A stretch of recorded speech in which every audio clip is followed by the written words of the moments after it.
നൗഫൽ ഇരിക്കുന്ന ഈ തറയിലായിരുന്നു കളത്തിങ്കൽ വീട്.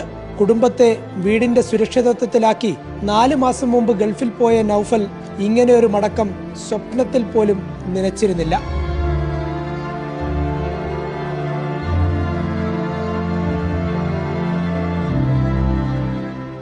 ഒറ്റ രാത്രി കൊണ്ട് നൗഫലിന് നഷ്ടമായത് ഉറ്റവരായ 11 പേരെ.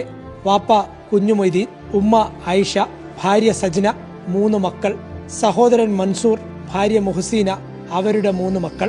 ഭൂമി കുലുങ്ങിയതൊക്കെ കേട്ടിട്ട് ഇറങ്ങി ഓടിയതാണ്. ഇവിടെ താഴേക്ക് ഇവിടെ ഇതിൻ്റെ അമ്മച്ചിൻ്റെ തറവാടാണ്. അവിടെ 11 ആളുണ്ടായിരുന്നു. കുട്ടികളും ഉമ്മമ്മയും പെപ്പിയൊക്കെ ആയിട്ട് കുറേ ആളുണ്ടായിരുന്നു. അപ്പോൾ അവിടേക്ക് വരാൻ വേണ്ടി നോക്കി. പക്ഷേ അവിടെ നിന്ന് ഇങ്ങോട്ടും വഴിയില്ല. ഇതിലേ ഒരു വഴിയുണ്ട്, അതിലേ ഇറങ്ങാൻ നോക്കിയപ്പോൾ അതിലേയും വഴിയില്ല.